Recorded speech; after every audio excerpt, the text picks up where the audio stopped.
Hello, hello, and welcome to Oscar Sunday. I'm Austin Johnson. I'm Connor Eyzaguirre. And today we're talking about a movie that I totally forgot how fucking good it is. Ex Machina in 2015 or 2014, really depends on how you look at the release dates, but who gives a shit? It's a great movie. It was nominated twice at the 88th Academy Awards, one for screenplay, original screenplay, Alex Garland, and it won Best Visual Effects.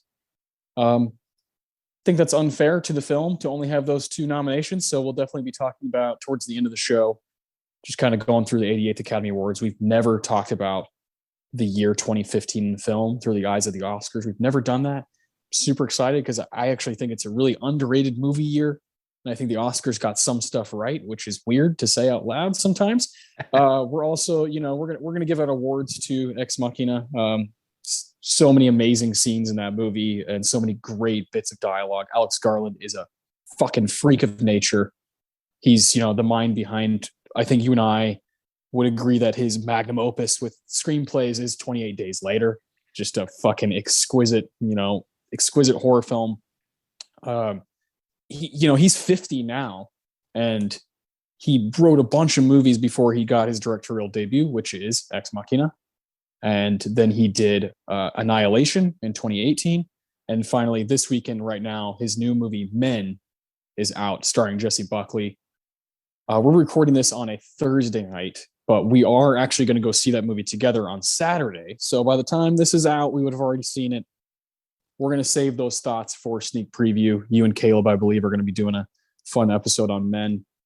I can't wait to see it. It looks super fucking creepy. And I'm ready to kind of get back into the mind of Alex Garland because he's become like one of my favorite filmmakers, like quietly. I adore what he was doing with Annihilation. I know it was quite different from the book, but I just thought it was so fucking tense, and the sounds and the sights in that movie are just so cool. And Garland's got like a special thing going right now.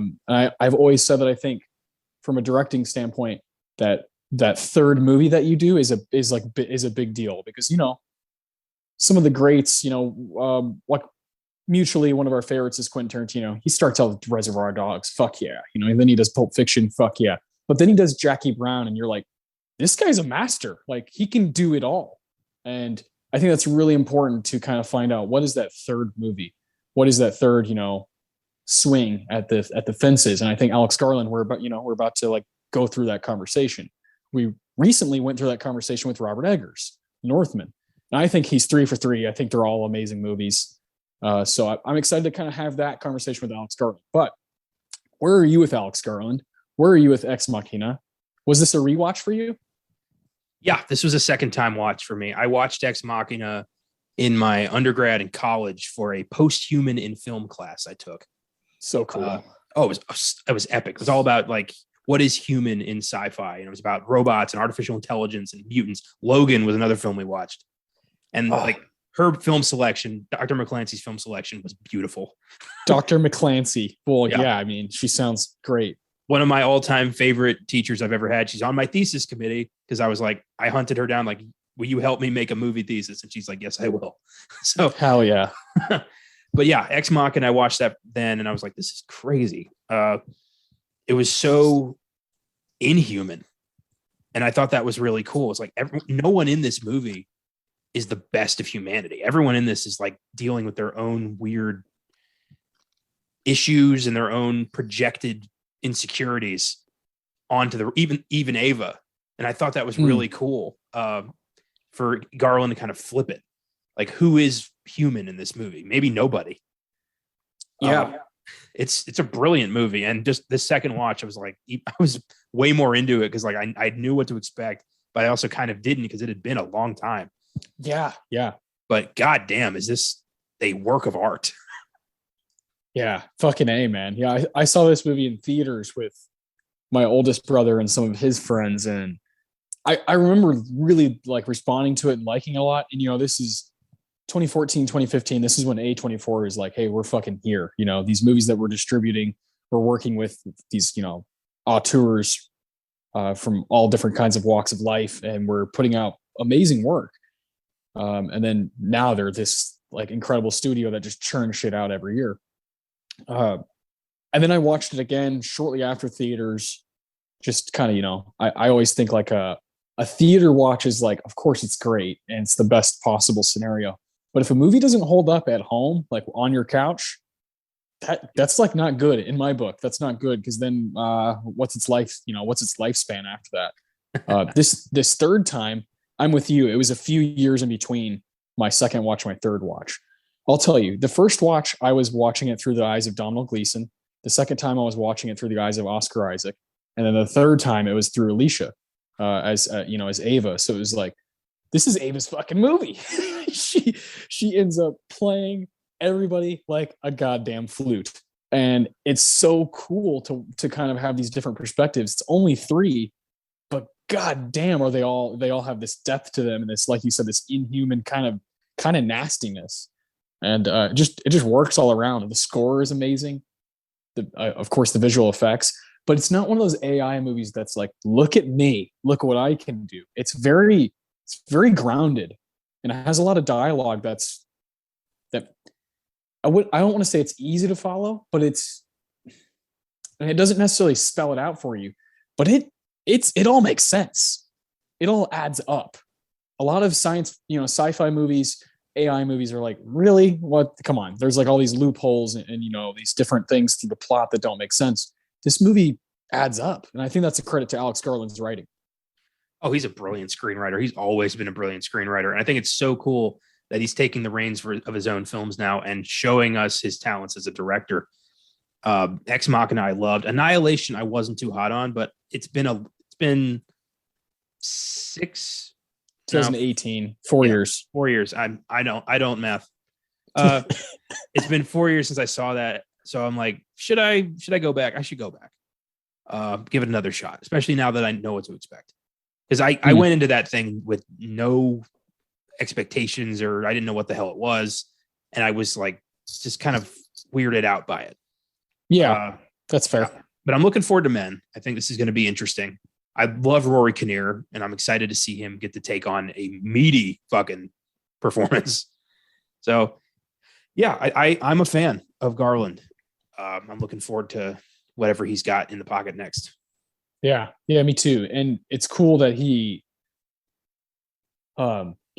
willing to go to a place as a filmmaker where he's very big on female perspective, and to make a horror movie like Men, where obviously from the trailer, if you've read anything about it, it's about a girl who is dealing with this man that's like in different forms, and to make a horror movie or whatever, a genre movie, whatever it's going to be, to do that and make the the fucking gender, the male gender, the villain, is like, it feels right, because it's like, yeah, that makes sense.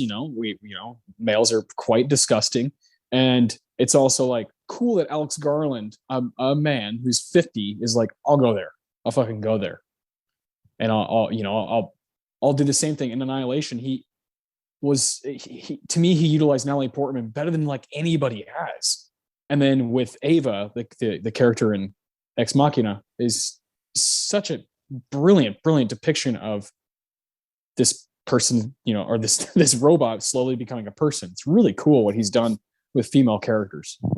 Oh, with Ex Machina especially, like the villain is masculinity. It's, Domhnall Gleeson and Oscar Isaac both represent different sides of toxic masculinity, and you see that throughout the film. And Ava is supposed to be kind of your anchor, but she's influenced by this little world that she knows, and she gets corrupted too. And I think, Garland's clearly got a theme going here with his films, and Men, I think, is going to really, take it to the fucking top of the hill. So I'm in. I love what he's doing here. If you're not a toxic piece of shit, you can get it, and you can follow this shit. Yeah. Yeah, yeah, that's a good way of putting it. Yeah, man, I'm excited to talk about this movie. It went from an 8 to a 9 for me. You know, I went on Letterboxd. I was like, "Fuck you, 4 stars. This is 4.5. This movie's really good. It's it's just it just packs a huge punch, and all three performances are fucking stellar. And it caused me to be thinking about my Philip Seymour Hoffman Award for the entire day. I was at work. I was like, I don't know which one to choose. They all kind of carry their own weight and do a damn good job with all of them have a lot of screen time too. So yeah, this is gonna be exciting. But with it being kind of, you know, a psychological science fiction film, I do think this is an opportunity to talk about sci-fi, specifically sci-fi from the 2010s. So we're going to do a top 5 2010 sci-fi, but there are some rules. More so for you than me. But I also played by the rules.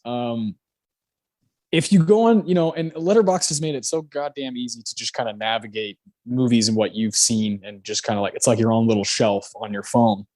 You can go to 2010s as a decade, and then you can go to genre and click just science fiction movies. And then bam, bam, bam, there's all the movies that you've seen, that you've rated on Letterboxd that are from the 2010s and classify as science fiction movies. And I immediately noticed when I was doing my own, I was like, oh my God, I forgot like all the Marvel movies are fucking are fucking sci-fi. And I was like, Connor's gonna have a hard fucking time. And then I texted you, I was like, hey, I mean, what are you gonna have? Endgame, Infinity War, Spider-Man, just fucking down the line. And you're like, no, I'm gonna set some boundaries. And I was like, I'll do the same thing. Admittedly, the only movie that I think I really cut out of the conversation for myself was Spider-Man Into the Spider-Verse, the animated film from 2018. Yeah. I fucking love that movie. And I think it's extremely revolutionary. And I wouldn't have a problem including it on on an animated list. But for sci-fi, I wanted to go kind of more just straight up my alley, kind of gritty sci-fi movies that, you know, maybe, you know, make you think. So, but for you, cutting out those movies, I love that. I respect it a lot. You know, I think it's a good move. You basically said you cut out all franchises, correct? I didn't necessarily cut out all franchises, but I did say, I told myself no Marvel, no Star Wars, because they were gonna. Well, Star Wars not so much. Didn't have a great decade, but Marvel was gonna dominate this, and I just wanted to be honest with myself. Like, at this point in film, superhero movies are their own genre, so that's a separate conversation. Sci-fi in the 2010s, I wanted to be specific. I wanted to spotlight some, you know, unique, one of a kind, original films that I think, you know, have a place in culture. I did go franchise one time, but it was worth it because it's a great movie. I have one franchise movie as well, so maybe they're the same. Who knows? That would be hilarious. I would love that. So why don't we just go ahead and start doing this thing? I'm super excited. I love all 5 of these movies. I'm super amped to talk about them. Your number 5, though. Take it away. My number 5 is the 2018 techno thriller Upgrade. Oh, I almost put this. God, I love Upgrade. This is such an epic film, and one of my biggest regrets on the Filmgazm podcast, because I did this episode when I was jet lagged the fuck out. So it's not a very strong episode. I want to do it again just so I can give it the right due that it's due. But it's an awesome movie. You know, Logan Marshall Green gets in an accident. His wife is killed. He gets a chip put inside of him that lets him walk again, but also starts to control his behavior. And you start wondering, like, who here is really calling the shots? And it's such an awesome kind of whodunit that turns into a full-blown fucking horror movie by the end of it. It's a great movie and super underrated. And I really, really like it. Yeah, I fucking love this movie. I still remember vividly seeing this in theaters, and I saw it with my, at the time we had just started dating, but now my fiance, and we both fucking loved this movie.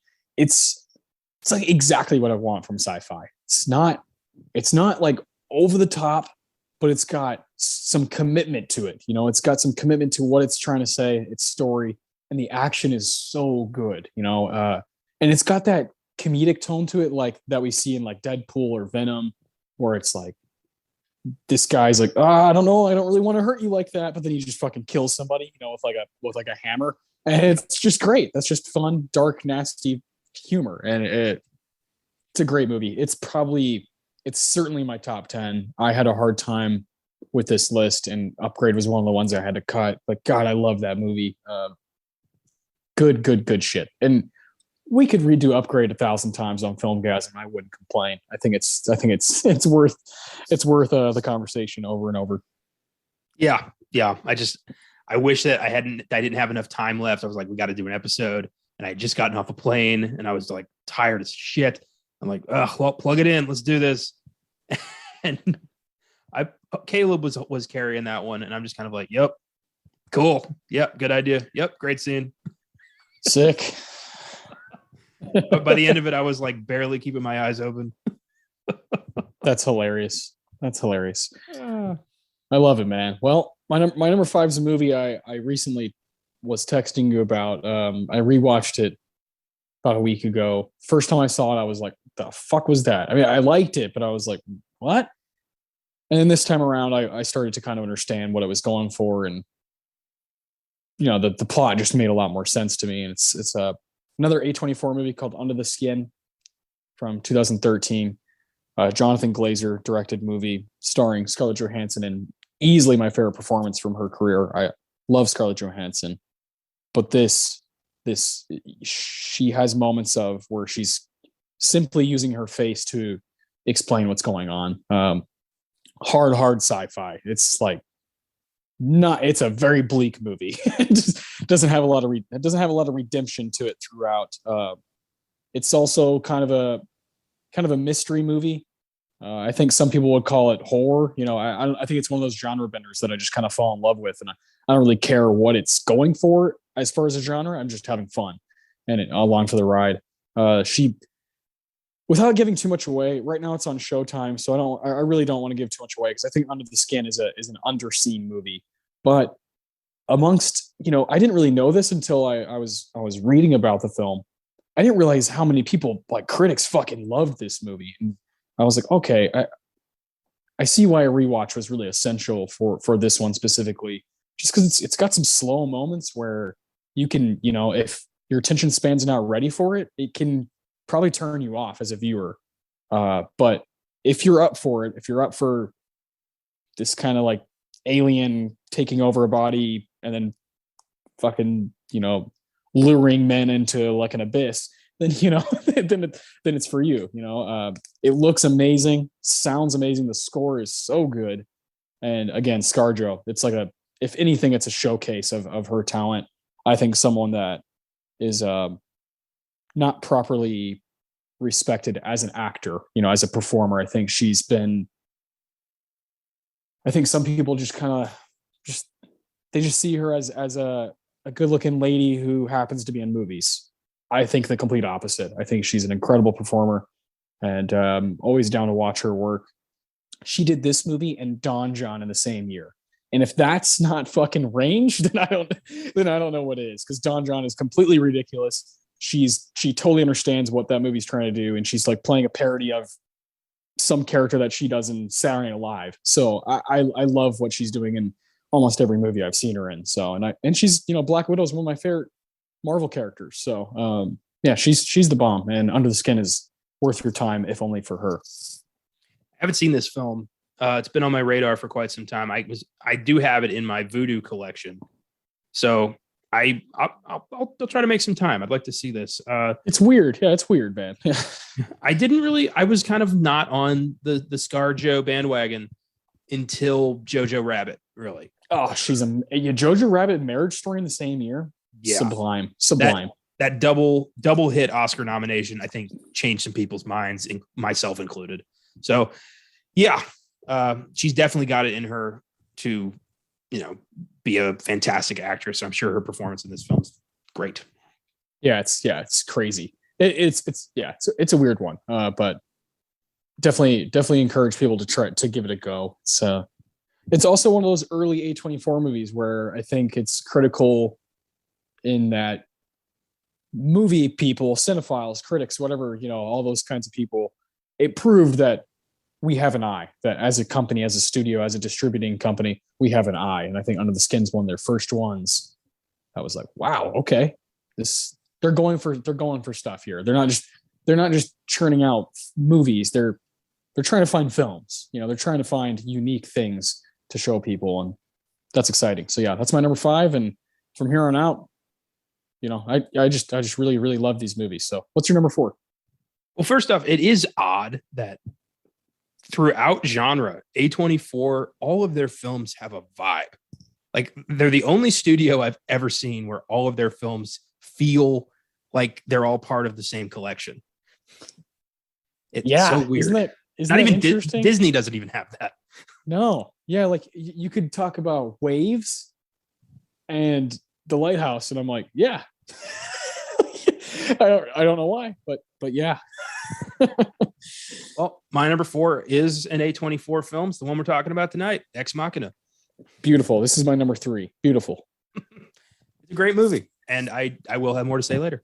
But it's one of the most, like, one of the smartest artificial intelligence movies, and a brilliant character study. And just a fantastic movie, and I'm very glad we're talking about it today. Yeah, I feel lucky to be doing this movie. Obviously we're choosing it because of good old Alex Garland. But it's like I needed this rewatch just to remind me, like, oh yeah, this is one of the gems from the 2010s. This is one of those for us, for the people, for the movie fans. It's on a budget of like $15 million. It made like 40 million. Those are my favorite kind of movies, that they get an audience, but it's not this crazy thing where, once you break, 80 to $100 million, okay, there's a lot of motherfuckers who saw this movie. Ex Machina is kind of like, oh, you know about that one? Oh, hell yeah. You're one of us. Yeah. Yeah. Low budget, decent return, constant evolving conversation. It's nice pocket. Those are my favorite movies. I think Upgrade's in that same kind of boat. I think Upgrade has its fan club. Everybody else, stay the fuck out. it's one of those. So yeah, that's my number 3. So I'll go to my number 4, and then you can go to your 3, and we'll kind of skip my 3. My number 4 is another 2015 movie. Sure, it's going to get brought up later while we're talking about the 80th Academy Awards, because it won a bunch of shit. It's called Mad Max Fury Road. What a fun ass movie. Maybe the most fun of the 2010s. I'm not always about fun movies and just being, wildly entertained for 2 hours, but Mad Max, there was something about it that just felt like it spoke to me. I don't even know if that makes sense, but it was a post-apocalyptic place that I want. Most post-apocalyptic movies, I'm like, no thanks, I want no part of this. Mad Max, I'm like, yeah, I want to be Tom Hardy. I want to fucking, drive crazy giant trucks away from nasty people. And you got some great lines in this movie, with the little bit of dialogue there is. I think it's like really well written, and the action itself is remarkable. And just how this movie, how it looks, as cliche as that sounds, George Miller was just on top of his fucking game right here. Great casting too, with Tom Hardy, of course, Charlize Theron, Nicholas Hoult, Zoe Kravitz. I think they really nailed this stuff. Hugh Keays-Byrne, he plays the nasty fucker. What's his name? Something Joe. Morton Joe. Yeah. Yeah. It's just like so brilliant. And I just have such a blast. This movie makes me smile like ear to ear, even if it's like people dying, it's the way it's done. It's the scale of it, the epicness of it, this crazy race through the desert with these people who are just trying to just destroy each other. I love this movie, and I think it deserved all the acclaim it got back when it came out. I think this is going to be a movie we look back on in 20 years and be like, wow, that came out in 2015. I think in 2045 or 2050, we're going to look back at Mad Max and be like, holy shit. Like whoever was doing the production design, whoever was in charge of how this movie looked scene to scene, frame by frame, we're going to be tipping our hats to them. We already are 7 years down the road.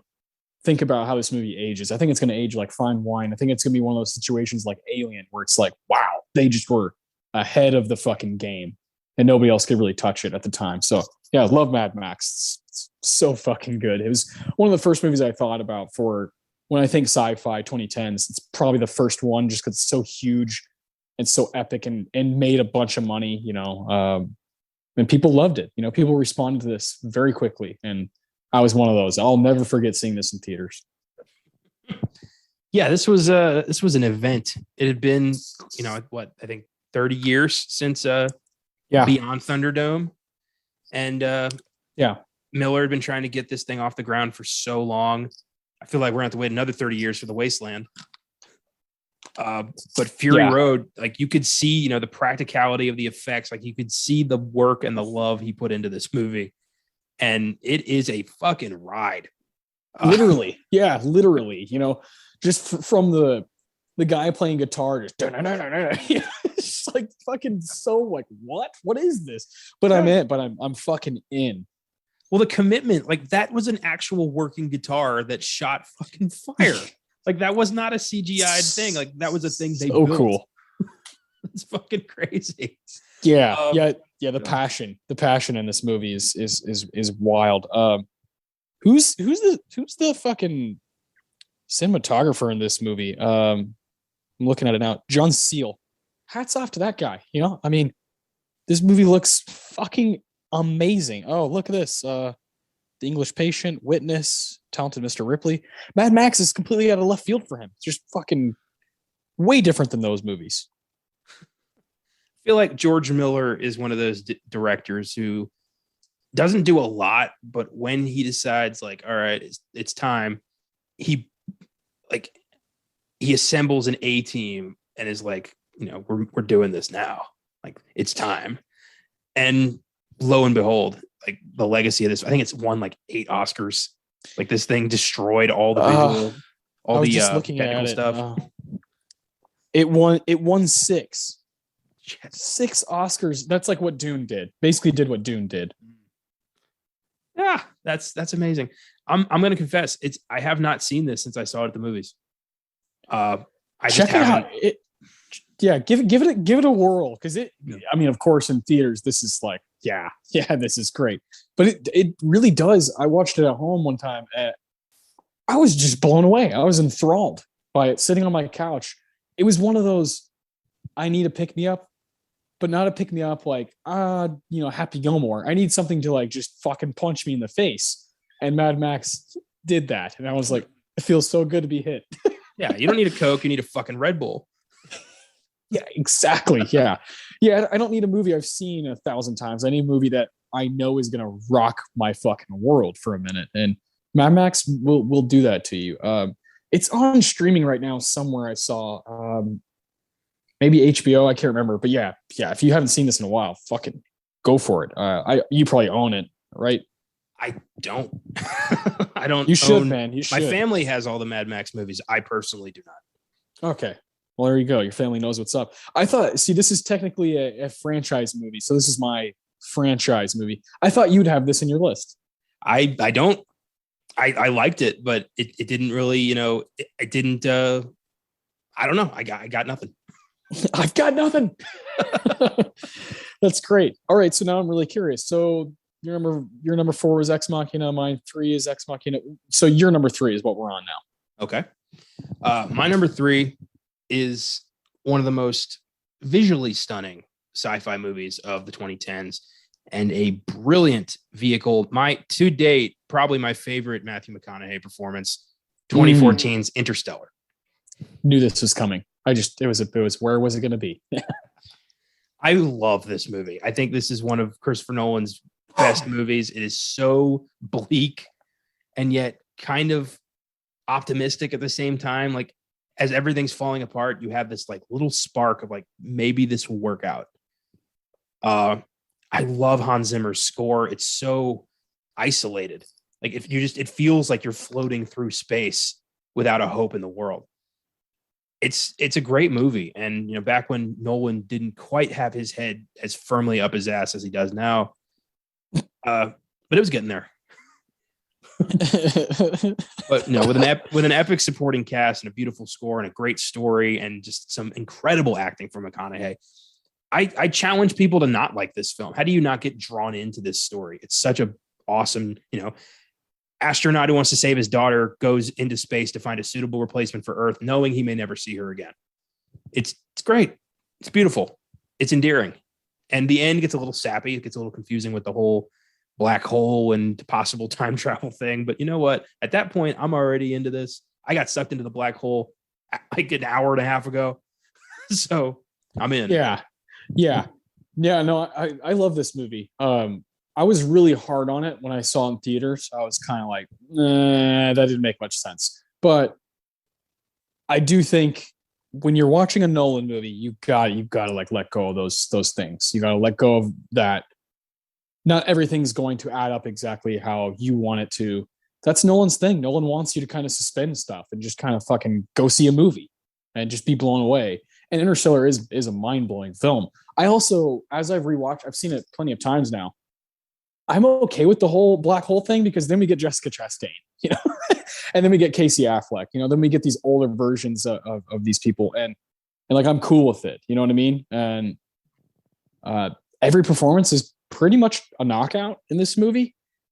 And McConaughey, while I love what he's doing in Dallas Buyers Club, it's more grounded, fucking like Oscar type performance. He's incredible in Interstellar and deserved the exact same kind of respect just a year later. Man, what a time when Matthew McConaughey was just on that. He was on that journey. He was in True Detective, and he was like, "Oh, just wait, just fucking wait. Wait till I get on the big screen and show you guys what I'm really about." And then he wins the Oscar, and then he's in Interstellar, and he has that great bit in Wolf of Wall Street. It was like this 2-year fucking coming out party for McConaughey, who we thought he was just this fucking douchebag that was in rom-coms. How dare we underestimate the beast that is McConaughey? Yeah, felt like failure to launch was about us. Yeah. We didn't give him a chance. And then when he launched, the reconnaissance just was beautiful. And all of those films are fucking lights out. The Lincoln Lawyer, to me, that's where it started.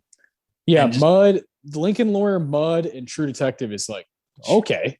Whoa, wait a minute. True Detective, especially because he's, Woody Harrelson at that point, I think is already really well respected. And McConaughey outshines him in that show. And like pretty easily. And it was like, oh, okay. Like, what else can you do?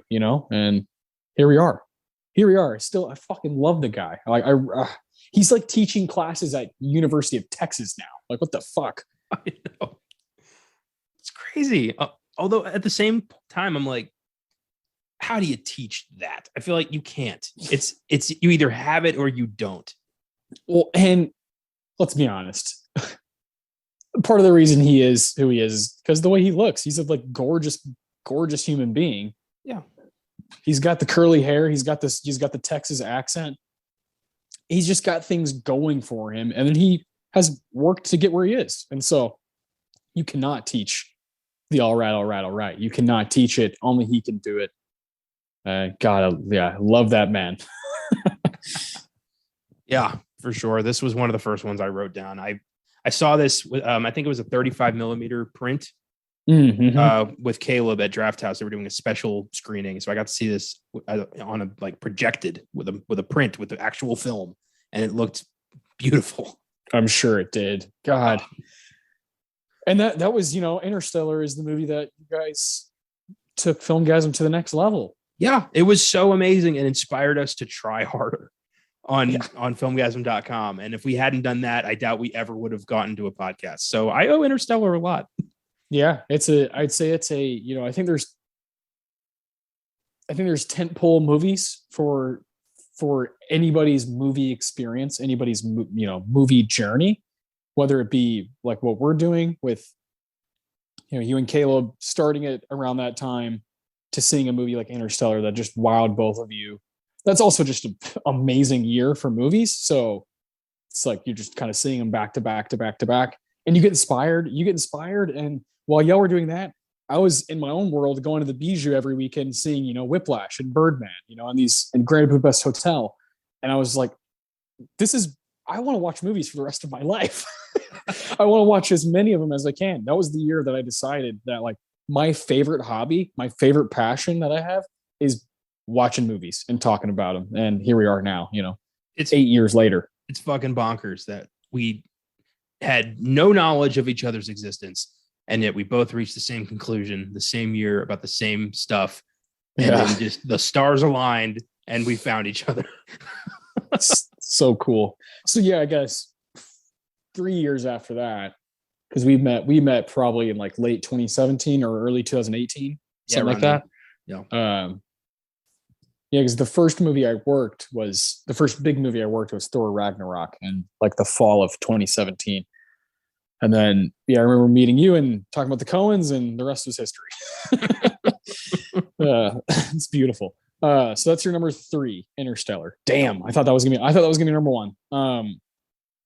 My number 3, what you mentioned already, is Ex Machina, which we'll be talking a bunch about after this top 5. So let's go to your number 2. All right, my number 2 is the only franchise movie I picked, and it could be because I'm in the middle of a franchise rewatch. I'm like just fucking loving this, but it is a beautiful franchise ender and a amazing character journey. 2017's War for the Planet of the Apes. Ooh, Mr. Matt Reeves. Okay. Oh yeah, I just finished watching Dawn today. I'm gonna watch War tomorrow afternoon. I'm so excited, and this movie caps off Caesar's journey from pet to ruler so beautifully. I love the evolution of this character from Rise to Dawn to War. It's such a flawless trilogy. And then, this is Caesar, Andy Serkis versus a psychotic Woody Harrelson. Yeah. And how do you not love that? It's a revenge story from a man who's been mostly a pacifist, or an ape who's been a pacifist this whole time.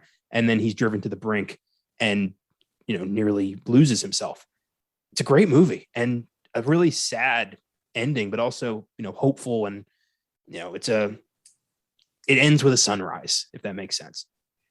I've loved this trilogy since day one, and I wish people talked about it more. It's Andy Serkis. It might be his greatest performance for me. It's a toss up between that and Gollum, depending on what I'm watching that day. But yeah, it's a beautiful, beautiful film.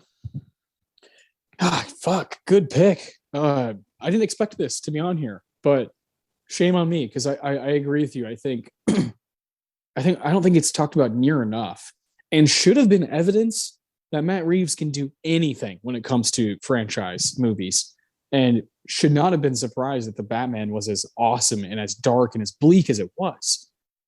Because look what he just did like a few years ago with these apes. Like, come on. If you're a Batman fan and you saw Dawn and War and you liked it, and you saw The Lighthouse and you liked it, there should have been no doubt in your mind that the Batman was going to be just perfect, just awesome, just an enjoyable film. So like me, I was just waiting for the day. I wasn't worried about anything. I was just like, oh, I can't wait. My concern came from, I really don't want this to be the 4th installment in the Christopher Nolan world. Yeah. Fuck that. It's better than the Christopher Nolan movies. The Batman fucking rules. It's my favorite movie of the year so far. We're 5 months in. It's really not even close. I really liked The Northman. I really liked Everything Everywhere All at Once. But that it's my favorite live action Batman movie. Like, I'm okay with going there now because I rewatched it on HBO Max. And I was like, okay, I love this in theaters, but when I'm watching it at home and it's pitch black and I'm alone in my apartment and I'm watching, this fucking detective Batman movie, I liked it even more. Yeah, Matt Reeves is the fucking champ. One day he's going to be so stacked with films that you and I are going to do a top 5 Matt Reeves movies. I'm so easily, able to say that. I have so much confidence in him as a filmmaker and him as a person. Man, if you listen to that guy talk, it's so inspiring, because the dude is just a fucking wild fan who wants to pay homage to things that spoke to him as a kid. There's a reason, Humphrey Bogart and Chinatown, and all these things are riddled throughout the Batmans, because that's what he cares about. And that's so cool. And I think with Planet of the Apes, the Dawn and Rise, Rise, Dawn, War, you have, like you said, a vengeance story that it's like, oh, okay, this guy's going to be the king of vengeance. War for the Planet of the Apes is one of the most brilliant like battle/war movies I've ever seen. So yeah, that's a great pick, man. I was looking at my letterbox and I was like, oh yeah, that movie kicks ass. It was one of those where I was like, damn, I think I need to see it again, because admittedly I've only seen it twice. I watched it in theaters and then shortly after when it came out. But I think I need to see it one more time. Like, it was up for something, right? Visual effects. Yeah. There you go. So maybe we could do that on the show one day. That would be all three. Absolute blast. All three were up for visual effects. Yeah. Yeah. That third one. Fucking hell. Great pick. So that's your number 2. Yeah. Okay. My number 2. I'm about to get my 2 and 1 are completely way different than what we've been talking about. My number 2 is Sorry to Bother You from 2018. Oh, yeah. The Boots Riley film starring Lakeith Stanfield and Tessa Thompson. Jermaine Fowler. Love this movie. It's so fucking weird. It's so aware of itself. And, it's fucking with genre, tropes over and over. And Lakeith Stanfield has become like one of my 10 favorite actors alive. And this is a big reason why. I adore him in this movie. It's on Amazon Prime. Definitely recommend this movie to people who haven't seen it. And if you like things that are just out there and are kind of like almost feel like they're drug induced, this is kind of right up your alley. I think it's a brilliant flick. Saw this one at the Bijou as well. I saw it with my fiance and one of her friends, and we all were just laughing our asses off. It's easily the funniest movie I have in my group. The other ones are not very funny, and this one cracked me up. Lakeith, the dude just blows me away. He's 30 years old, and he has the chops of someone who seems like they've been doing it for 50 years. He's so good. He has such a natural knack for it. What was that film he was in, that like Western, The Harder They Fall? Like, what the fuck? Like, how is this guy acting alongside Regina King right now? How is he rivaling these amazing performers at the age he's at? How is he just as good as Daniel Kaluuya, throughout their careers? I don't really get it. He blows me away. I've been watching season 3 of Atlanta. The season just ended actually on Thursday, the night we're recording this. And his character Darius just delivers every time he's on the screen. He delivers, and it's one of the only TV shows that I care about right now, and he's a big reason why. So yeah, he's mostly why I have this movie in my top 5 sci-fi films. It's because I could just watch him do anything. But then, it's just kind of up my alley for sci-fi movies. I love something like Mad Max. I love something like Planet of the Apes, something that's got a huge scale to it. Sorry to Bother You is cheap. It's like something that clearly was, hey, let's band together. Let's make something that we all can, be proud of. We don't have to spend millions of dollars on. It's like right up my alley. So I had to have it here. But my number 1 takes that probably to the next level. I had totally forgotten this was a sci-fi movie. Yeah. It's such an oddball. Not at all what I expect. There's really no way to sell this movie to somebody. You kind of just have to jump in with both feet. You do, yeah. But it's a good movie. I enjoyed it. I remember him like jumping in like the shit tank and having to like fess up to the nation and just thinking like, what the fuck is this? Yeah, and then the horse stuff at the end is like, what?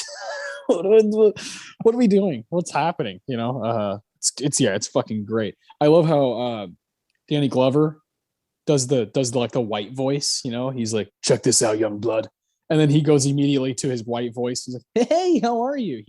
Like that stuff is so fucking funny and so weird, and I never thought I'd see it in the movie. Wasn't Lakeith's white voice David Cross? Yes. Yeah. That's perfect.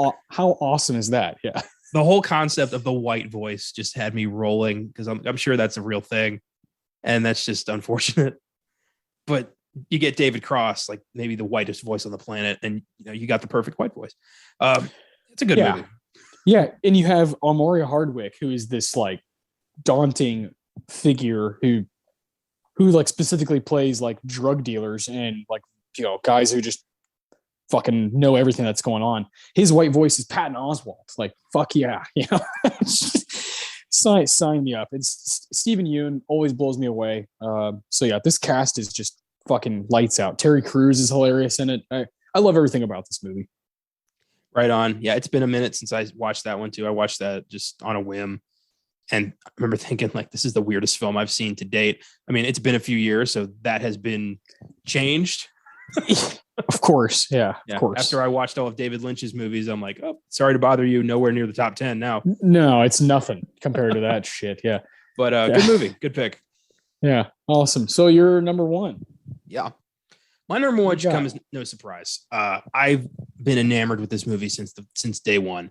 I should have known better. I knew nothing about this when I first saw it, and I was hooked within 5 minutes. 2018's Ready Player One. Oh, damn. This wasn't even on my radar. Shit. I had never heard, when I first saw that, I'd never heard of the book. And when I started watching it, I'm like, this is one of the greatest concepts I've ever seen. This is, you know, a virtual reality world years in the future where all of pop culture is just constantly happening at once, and people, you know, just embrace it. And they, like, pop culture is the law of the land. Like, people just memorize the nerdiest shit that I just, you know, that I do all the time because it's how life is lived. And there's an Easter egg, and, like, you know, that the creator put in the game. And if you find the Easter egg, you get control over the game, which is like the biggest economical resource on the planet. And it's just so cool. They go into the fucking Shining. Like, how do you not just fall in love? Like, this became one of my favorite movies in, like, the first viewing, and that never fucking happens. I immediately, like, I went out and got the book. I read the book in one sitting, which I also never do. And this was just like a game changer for me. I was like, I didn't know you could do this. Like, I didn't know you could make a movie that has everything. You've got the Iron Giant fighting Mecha Godzilla on a battlefield full of pop culture characters like Chucky and the fuckers from Halo. Like, how are you not just... This is an amazing film. I notice new things every time. It's one of those, like, just fun movies I'll put on for the fuck of it. It's the best, and also up for visual effects. So maybe one day. Oh, okay. Visual effects 2018. Yeah. Ah, damn it. Planet of the Apes is 2017, right? It lost to First Man, I believe. Ooh, love First Man. Okay, interesting. It would have been cool to be able to knock out both War for the Planet of the Apes and Ready, about both of them, the visual effects. But damn, 2017 for Planet of the Apes. Yeah, Ready Player One's a movie I've only seen once, and I definitely need to see it again because you are raving about it here. And then when we did that Steven Spielberg episode, we did Jaws. Me, you, and Caleb did Jaws. You guys both raved about Ready Player One, and I was like, okay, I clearly missed something. I get that, like, it's pop culture eating itself. It's a movie that's just, you know, about other movies. So, like, it's kind of a Frankenstein, but it's a fun. It's a Frankenfine, as White Goodman would say. Okay. I mean, just seeing, like, the DeLorean for Back to the Future race against, like, the 60s Batmobile, and just it's an Easter egg party for, you know, long time geeks like myself. And of course, Steven Spielberg had to be the guy to bring that shit to life. Yeah. I'll sing that film's praises forever. It's pure high octane fun that celebrates my entire life in movies. Okay. Yeah, I'm definitely gonna check this out again. Maybe we could find a week at some point this year to throw it on the schedule so I have a reason to rewatch it and you get a reason to talk about it more. That would be so fun. Yeah, and maybe we could bring Caleb on for that and do like I don't know, we could do some kind of top 5 or something with that. That'd be fun. All right.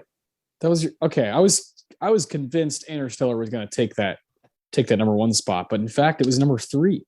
It's great. I really like your list. This also, you're probably wondering the same way I was wondering, but this will also come as no surprise. A movie I've talked about on this show back when we did 12 Years a Slave. I went to bat for this movie. I think it should have won Best Picture. It's Her, 2013. Spike Jonze near future sci-fi movie about Joaquin Phoenix falling in love with the fucking, computer thing. Scarlett Johansson, again, here she is. Great 2013 for her. Don John, Under the Skin, and her. She's great. No, but this is a heartbreaking movie and a showcase for Joaquin Phoenix and Spike Jonze kind of flexing his muscles on just how fucking smooth this movie is from a writer standpoint, from a director standpoint, and how sci-fi we often think to be this thing that has to be wild and out there and 100 years from now.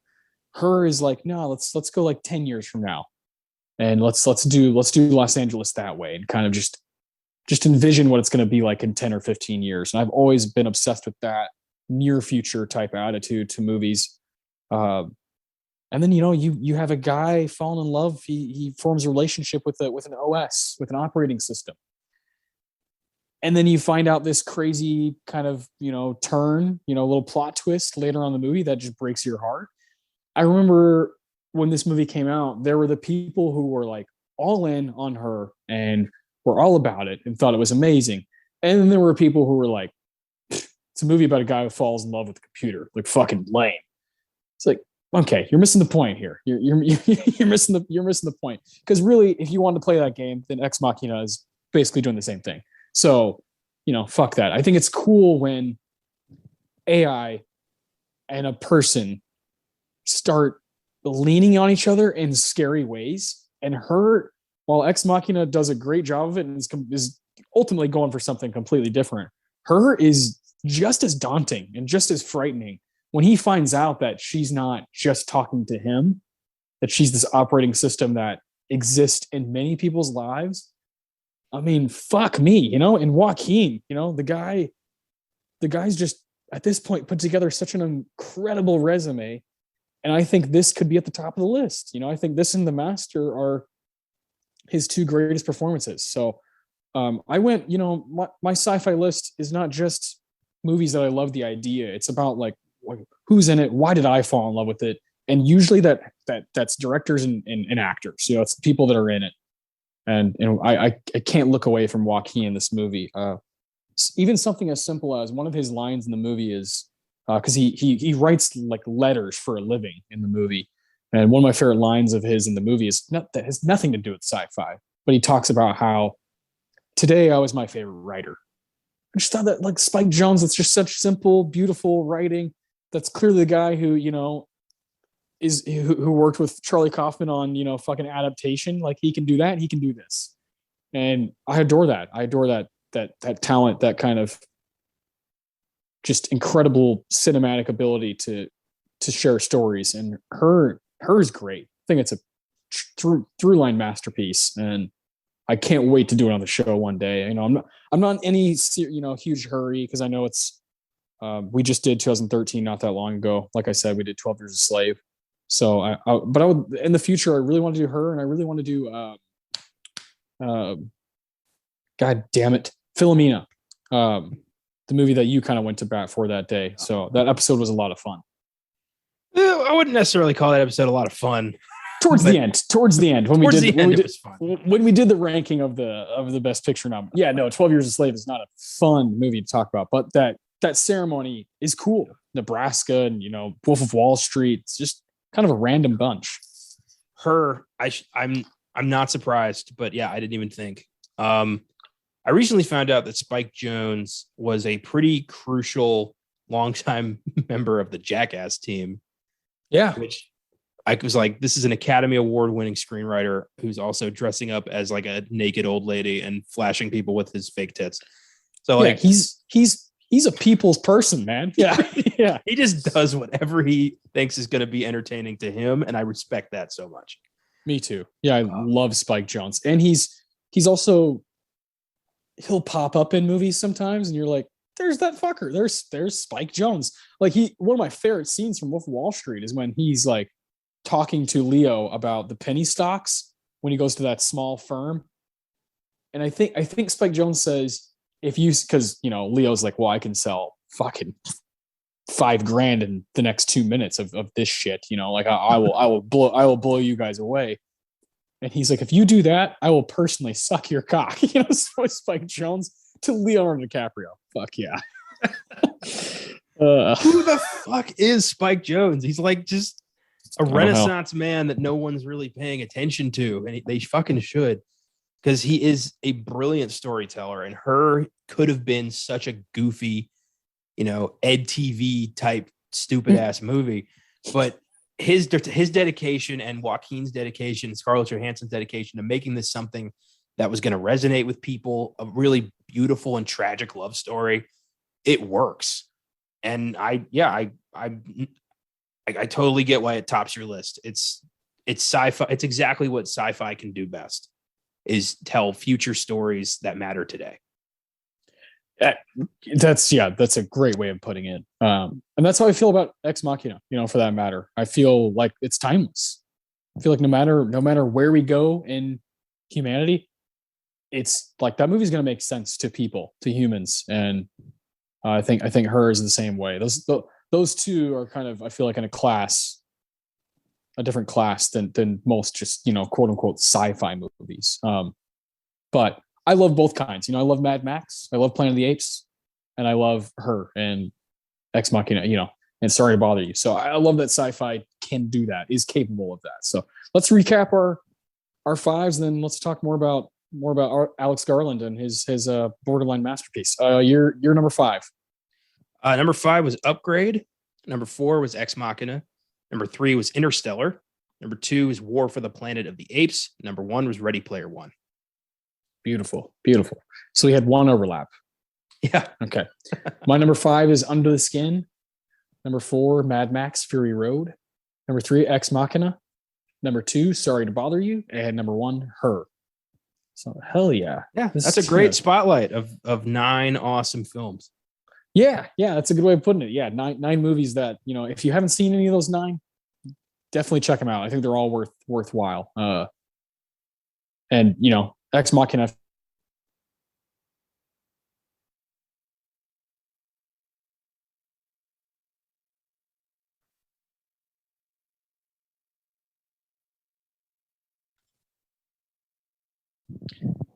In Ex Machina, if you haven't seen that movie, you probably should not be listening to this episode, because we're gonna start really getting into it. It's on Showtime. I believe it's not on any other streaming service. A24 has a pretty nice deal going with Showtime, where a bunch of their movies are on that service, and they also have released movies through there. Like After Yang came out on Showtime through that, like it was in theaters and also Showtime, and a movie called The Humans from last year also was released through that service, as well as theaters. So pretty cool. I think Showtime is good to have if you can afford it, which at this point it's like, well, you might as well just keep adding the fucking services, We're back to fucking cable bundles at this point. So basically, yeah. And I try to get as much as I can for all of our shows, because I don't like to feel like I'm missing something. So I do have everything. Yeah, it's sad. And that's another thing about Letterboxd. You can click the services that you have, so that when you click on a movie, like say Mad Max, you click on Mad Max and it will go down. It'll show you if it's on something that you have. It'll show you what it's on and how you can watch it. So, like Beauty and the Beast is going to be like, okay, well, it's on Disney Plus because I have Disney Plus. If I didn't have Disney Plus wouldn't show up. So it only shows you if you have a subscription to that service. Obviously, that's you going into your settings and clicking the ones you have. But I was scrolling through them the other day, the services, and I was like, there's so many of these fuckers. I have, I already have like 15 of them. I don't need all 90 of these different fucking services. So it's crazy. And Letterboxd, again, shout out to them. Love that app, how they're able to just kind of organize everything for you. But Ex Machina, I think at this point, it's 7 or 8 years old, depending on how, when you saw it, how, where you're from. Over in Europe and in England, it came out earlier than it did here. Of course, those bastards.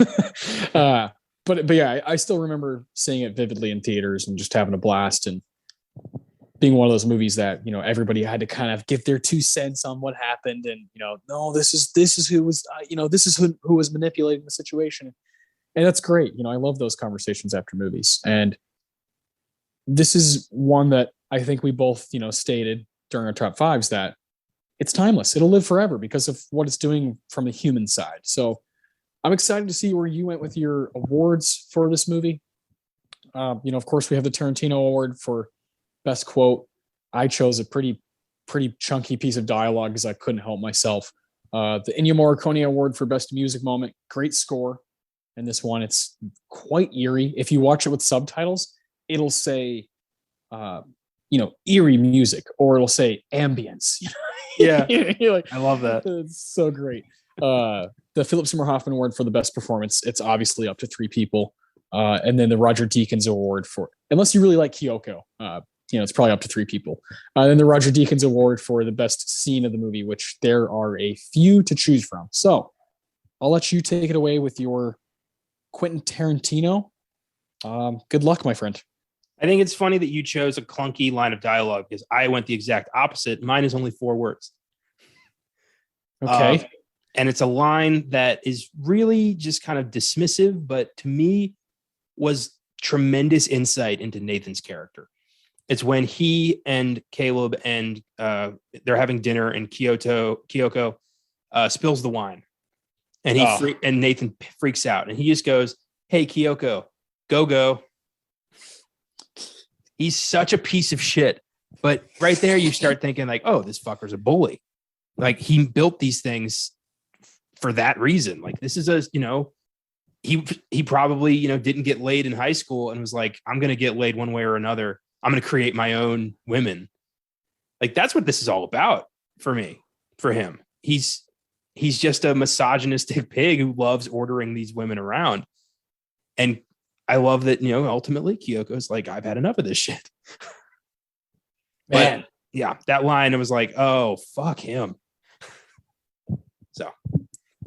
That's brilliant. I didn't really, I mean, now that you say it, it totally makes sense. You know, that's like a huge piece of dialogue. That's a huge moment where if you're really paying attention, you realize Kyoko is definitely a slave to him. And God damn, Kyoko, you know, I just feel so bad for this. You feel so bad for this AI. Well, this dude's basically a fucking serial killer. I mean, he's building artificial intelligence. He's building self-conscious people and discarding them when he's had enough. I mean, that's sick, twisted behavior. This is a horror movie almost.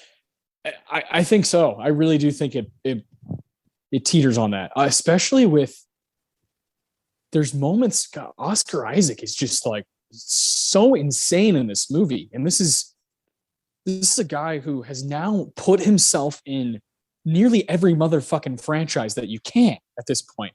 Yeah. He's fucking everywhere. This is also the guy who can do stuff like this or Inside Llewyn Davis. You know, he just has limitless ability to just be a total freak of nature. I love him to death, and he makes it a borderline horror movie. He's basically like the king of modern sci-fi at this point. He's every major sci-fi thing he's had his toe in. You know, he's been in Marvel, he's been in Star Wars, he's been in Dune, he's been in Spider-Man, he's been in Ex Machina. Like, it's amazing. I love what he's doing. But in this movie, he's terrifying. The way he talks to Caleb, the way he like talks down at him, the way he orders the like robots around. And it's just, there's something so unlikable about this guy. He's just a creep, but he's a genius creep who knows how to build things. Yeah. I've also wondered if this movie sometimes is just talking shit about, you know, people who own a lot of, you know, massive companies, and they're just kind of, you know, tunnel vision in their own world, totally egotistical. Yeah, so good. And this Nathan character is just one piece of shit. He's great. So yeah, I chose some dialogue between them two, between Nathan and Caleb, that kind of shows a little bit of that, but also is just damn good writing. Every time I see this scene, I'm just so into it because it shows the polar opposite these are two really smart guys in the same room, but one of them's their approach is logic. Is Caleb is going at it with, he's using his mind, he's using what he's learned, and Nathan is just like, how can I advance from this shit? How can I fucking gain something from it? So it's a bit earlier on in the movie, after a couple sessions, Caleb says, I'm still trying to figure out the examination formats. Yeah, it feels like testing Ava through conversation is kind of a closed loop. Nathan says, it's a closed loop. And Caleb says, yeah, like testing a chess computer by only playing chess. Nathan says, well, how else do you test a chess computer? Caleb says, well, it depends. You can play it to find out if it makes good moves, but that won't tell you if it knows how it's playing chess. And it won't tell you if it knows what chess even is. Nathan says, so it's stimulation versus actual life. Caleb, yes. And I think being able to differentiate between the two is the Turing test you want me to perform. And Nathan says, do me a favor, lay off the textbook approach. I just want some simple answers to simple questions. Yesterday, I asked you how you felt about her and you gave me a great answer. Now the question is, how does she feel about you? Damn. I love in that bit, the like, hey, look, do me a favor, like lay off the textbook approach. Like just telling him straight up, like, stop it. Like, you're not doing it my way. Yeah, I love at the very beginning when we first see him, and he's of course he's like punching a punching bag, and he goes up and he's like, look, you're freaked out. Let's just get this over with. I've got the mother of all hangovers. You're freaked out by the helicopter and the big house and this guy who has all this money. Let's just be two guys hanging out. It's like, oh, you fucking slimy bastard. That's not what this is. And then like when he shows him his room, he's like, this is your key card. And if it'll let you into doors that you're allowed in, and it'll, not let you in doors that you're supposed to keep out of. And then he's like, how about this one? And he puts it up to the door. Caleb puts it up to the door and it goes, boop, boop. And he's like, I guess this one's for you. It's just like, oh man, this guy's about to be trapped. It's so frightening on a rewatch, because you just know the demise of what's going to happen to these two men. Oh man, it's crazy. Yeah. Nathan's a total creep and a bit of a monster, but to me, Caleb's no better.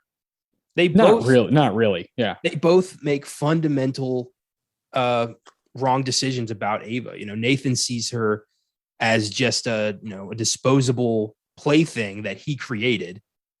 And Caleb sees her as some fragile flower that only he can save. Neither of them sees her as a self-conscious being who can make her own decisions. And that's the flaw. That's what they both fucked up on. And they both, get it in the ass. Brilliant stuff. Yeah. I love this screenplay. I could just scroll through the IMDb and be like, oh yeah, there's that too. There's that line, there's whenever Caleb quotes someone from the past and Nathan's like, there you go again, Mr. Quotable. He's like, it's not my quote. He's like, yeah, I know. Yeah, it's so good. Or when he misinterprets, or not really interprets, he's just fucking with him. When Nathan is like, you called me a god, didn't you? No, I didn't. I did not call you a god. I said that's the work of God. It's not like, it's, you're not a god. So good. The screenplay is lights out. Totally understand why it got nominated. We'll talk about that category in a little while, but Ennio Morricone Award. This one's tough. Yeah, I'm going to save this because for the first time ever, my Ennio and my Deacons are the same thing. I wonder if I'm going to step on your toes here. Feel free. It's an amazing scene. I wouldn't be surprised if you do. Okay, so I'll just say this. My Ennio is not a part of the score. Okay. We're good? We're good. Okay. My Ennio Morricone Award goes to Get Down Saturday Night, when Oscar Isaac starts dancing. He's drunk. He's dancing with Kyoko. It is one of the most out of left field, creepy, weird fucking scenes from a sci-fi movie, because there's a lot of, fuckery going on in this scene. When Caleb's kind of, he's fucking snooping around trying to find stuff, and then Kyoko just starts like undoing her buttons like she's going to take off her shirt so they can, I guess, bang. And Caleb's like, no, you don't need to do that. And then Nathan walks in and is like, don't even bother talking to her, but you can bother to dance with her. Oh, yeah. And then he turns on this music and the lights go down and it's like weird red lighting, lights are flashing. And this song is such a fucking jam. It's such a good fucking song. It's by I added it to one of my Spotify playlists today. I think his name's Oliver Chetham. I'm gonna look it up to make sure.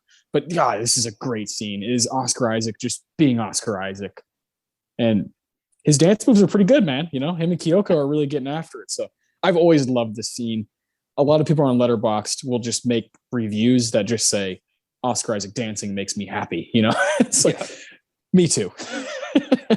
Oh, that scene is so out of nowhere. It had like that moment in Caddyshack where Rodney Dangerfield's like, so what? So let's dance. Like, it just felt like that. And it's so, I love when Caleb tries to confront him. He's like, why did you tear up Ava's picture? He's like, about to tear up that dance floor. Yeah. And completely diverts. And Caleb's like, what the fuck is happening right now? I'm gonna tear up that fucking dance floor. That look on Kyoko's face, please help me, as she's disco dancing, and Oscar Isaac's just like, it's so creepy. This movie is peppered with horror throughout, and I love that. I love the little elements. It doesn't go all the way there until maybe like the end, but the whole time you keep thinking like, you're unnerved, and you're not really sure why. It's got a lot to do with its setting of being in the middle of the mountains. There's no one around. It's just these two dudes, and one of them is obviously more powerful than the other. And he immediately makes him sign this agreement where basically he's like, the next week, you're mine. And it's fucking weird.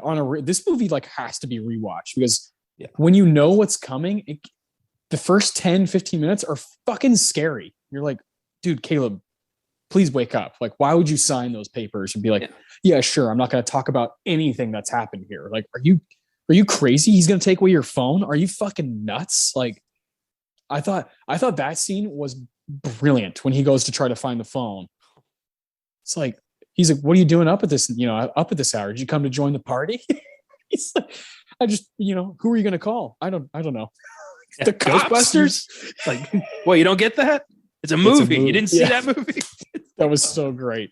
Such a great line. Yeah, man, this movie's fucking good. So your Inyo and your Deacons are kind of intertwined. Okay. Yeah. So yeah, Get Down Saturday Night is by American artist Oliver Chetham. I'm not really sure how you pronounce it. From 1983. It's a great disco song. Definitely, yeah. I'm going to be jamming that in my car a bunch now because it's just fun as shit. I'm amazed that anybody was still making disco in 1983. I could have sworn 1979 rolls around and they're like, nope, it's done.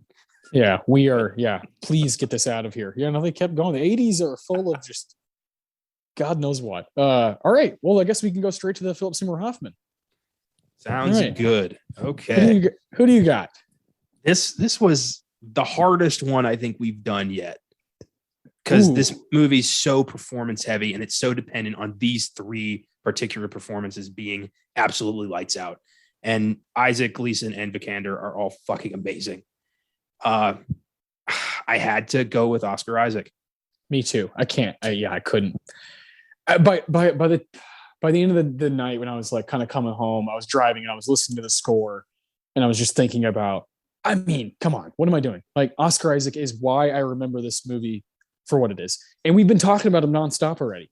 Yeah, I love the other two. I love what they're both doing, but I think why this movie is so effective, and he should have been up for Best Supporting Actor. Yes, no fucking question. He has been cheated out of an Oscar so many goddamn times. What are they waiting for? The guy's lights out, and he's truly an actor's actor as well. He's just having fun out there. He's just giving it his all. Plus, he's with Jessica Chastain. Come on, what a guy! What a fucking guy! Oscar Isaac is the man. This character of Nathan is so scary. I love what they chose to do with his beard, short hair, glasses, wearing a wife beater half the time, walking around piss drunk. He's just amazing in this. When he's trying to quote, when they're in his house, he's trying to quote somebody, and he just fucking going on a tangent. He's like, off the precipice of the mountain, the dark sea. He's just Yeah. fucking losing his mind. Oh, it's such a good bit. I love when he gets fucking hammered because he's good at portraying just how like fucking careless people are when they get like that. Just kind of, especially in that, tunnel vision. Fucking, I'm in my own giant fucking fortress of a house. There's no one around. I have total control over the situation. I have 9 fucking AIs in my fucking bedroom. What, like, I'm God. I am playing God. It's crazy. Well, he wants so desperately to be liked, and he can't even build anything that likes him. Everything he like, Ava says that to him. Like, is it weird? Like, is it odd to build something that hates you? It's like, he wants so much to be respected and loved for who he is, but who he is absolute shit. He's a black mark on the soul of humanity, and he knows that. That's why he's always, drowning himself in booze, because he can't feel anything else. And, he's trying so hard in this weird way to be like Caleb's friend while also completely manipulating him. It's such an odd character because he's like, he's every misogynistic douchebag you knew in high school, but combined with the intelligence of somebody like, Einstein. It's a dangerous combination. If, an asshole with intelligence is terrifying. And we see what he does with that in this movie. He builds his own entertainment in the sickest way.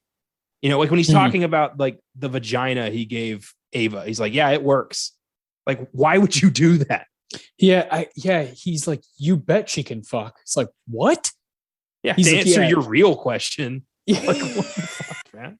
He's like, yeah, there's sensors where, if you fuck them the right way, you're like, oh my God, like, do you hear the words coming out of your mouth? Like, you fucking lunatic.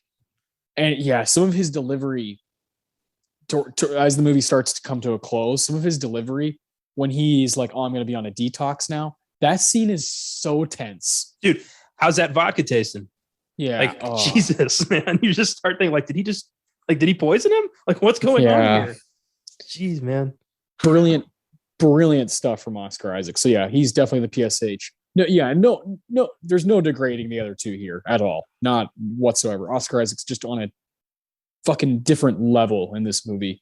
And I would go to bat for him with this performance against most supporting winners, from the Oscars, you know what I mean? He's that good. How cool would it have been if we lived in a world where J.K. Simmons wins one year, Oscar Isaac wins the next year, then Mahershala Ali wins the next year. Like that would have been nice. Yeah, that would have been sweet. But yeah, I'm really curious to hear your Deacons because it ties in with your Ennio. So I'm kind of chomping at the bit here. What is it? All right. So I was back and forthing it for the past 2 days. Like, how am I going to make this work? Like, should I go with a separate scene? But I love that scene, and it works so well with the music because. So eventually, I was just like, fuck it. We're combining. Okay. It is the scene where Kyoko and Ava kill Nathan, and the music, the test worked, kicks in, and all of a sudden we go full horror movie. And now it's like, hoisted by my own petard, killed by my own creation. Like, how did I get here? He has this look in his eyes of like, fuck, like, how did I let this happen? Yeah. And it's so mesmerizing. The cinematography of that scene, it's like he's descending into hell. It's fucking crazy. And Ava and Kyoko's reaction to just watching them, they've been thinking about this every second of their existence. And I love it. It's so creepy and frightening and satisfying because you just are so happy that, ding dong, the witch is dead. It's crazy. So yeah, it's that scene, and the music just amplifies it. So I had to combine those two. Yeah. Well, that's my Deacons too. I just wrote down Ava escapes. But really it's from, I think my favorite bit from the last, 15 minutes is when what we were just talking about when he says, how's the vodka? How's that vodka tasted? And then he's like, I'm going to let you off the hook. Come on. and they go and they watch the footage, right? Because he's like, I had a battery powered camera during those convenient power cuts. Those power cuts are so cool with the red lighting. Anyway, when Domhnall Gleeson is putting in a shift right there, because that's some incredible acting. When when Nathan is like, look at this, and he starts playing with the keyboard and he's like, dun, dun, dun, dun, dun, and he's just fucking with his head. I love that bit. And then Domhnall Gleeson's like, well, guess what? I already did all that shit yesterday when you were drunk. And then he's like, wait, what? And he turns on his computer and Ava's gone from the camera. And he's like, oh, fuck. And then he fucking knocks out, he knocks Caleb on his ass. And it's like, okay, here we go. Here comes a showdown between creator and, the inventor and the creation. So it's like, here's Ava, who's like, holy shit, I'm out of those glass walls. And when she starts running at him, I'm like, let's fucking go. And she runs at him and tackles him, and they start like wrestling, and they're both struggling, and he knocks off one of her arms, and you're like, holy shit. And then Kyoko comes up and just boom, stabs him in the back. Dude, the knife going in like butter was so unnerving. There was no sound to it. It was just like it was like a Prius on a driveway. Just so awesome. And then Kyoko gets the first stab, and then Ava gets the second stab with her one arm and her other arm's off. Such a badass, just image. And yeah, I agree with you. The cinematography, the score, everything combining in that hallway, that like evil, almost shining like hallway, is pure brilliance. Yeah. I love in the bit where Gleeson like reveals like, I won. I love seeing the mask slip on Oscar Isaac's face. The goofy, like, I almost, I'm in charge here. All of a sudden he's like, oh, what? Like, he doesn't know what to do now. He's never not been in control. And now he's like lost. Yeah. Incredible. Yeah, it's incredible shit. And then when you pile on all this amazing between these two male characters, right? And then you start to realize as the security system is flipped and all the doors are open, Ava is the one who set all this up. Ava is the one who got Caleb to do all this shit. Ava is the one who's like, I don't really give a fuck about either of you, and I'm getting the hell out of here. And then when Domhnall Gleeson, when Caleb figures this out, he wakes up and figures it out, and he's watching her put the skin on and pick the hair and pick the clothes, and he's like, I'm in love, and she's like, she doesn't give a shit about you. Probably never did, and watching her escape and him be stuck. And that's how the movie decides to end is so, so brilliant. I love showing her fate, her destiny going into that crowd, and she just kind of bleeds in and she's just a person now. Yeah. But I also love that Nathan dies. Kyoko is dead, is destroyed. And now Caleb's probably going to die because he has nowhere to fucking go. Yeah. And all because, he was a goddamn simp. There's no like, it's like I said, earlier, it's both of their failure to register her as a sentient being. To Nathan, she's an object. To Caleb, she's, a, damsel in distress. And neither of them see the real her. And she knows that. She's a human lie detector. She can read them like a book. And yeah, now what? Like, now it's like, what is she going to do in the world? Like, who's she going to fuck with next?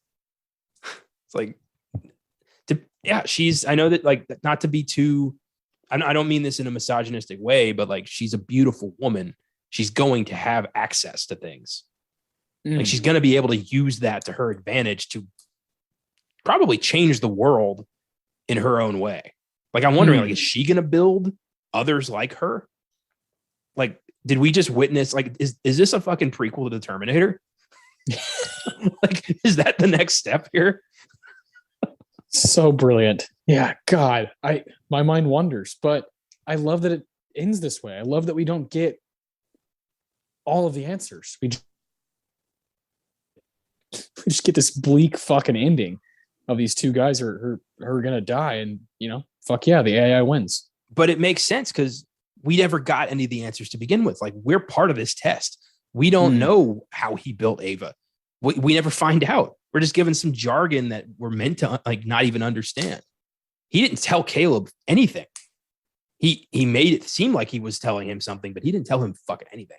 So we don't see anything. So we're as in the dark as Caleb is the whole time. And I love that.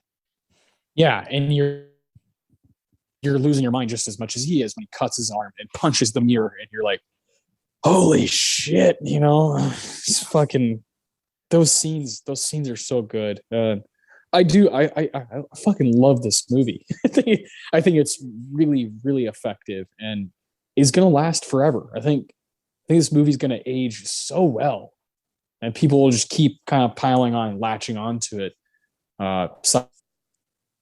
Fans and hopefully past that. I think this movie's just not just a sci-fi movie. Like we both mentioned, it's got horror elements. It's got character study stuff going on. It's got a lot going for it within. It's under 2 hours, 3 actors essentially. Minimalistic but very effective. Yeah, less is always more. I'm a firm believer in that. I've said that many times. Yeah, I agree with you, man. So good. Well, that was great. I thought those awards went really well. But yeah, I do think the last 15 minutes are just impeccable and are truly astonishing. Great filmmaking, great acting down the line. I love when Oscar Isaac says fucking unreal as he's like dying, as he's falling over. He's like, what the fuck? Yeah. Just he can't believe he's like, this is my reality right now. I'm dying from the hands of my AIs. It felt like that Talking Head song Once in a Lifetime, how did I get here? Like it had that vibe of like, oh shit. Yeah. Well, I think Nathan looks like a guy who would be obsessed with the Talking Heads. He'd be like, it's one of the greatest bands of all time. Yeah, what the fuck are you talking about? Nathan. God, he is a character with no substance played with like too much substance. You know what I mean? Like Oscar Isaac found that perfect balance of like douchebaggery and just evil. And yeah, he should have been up.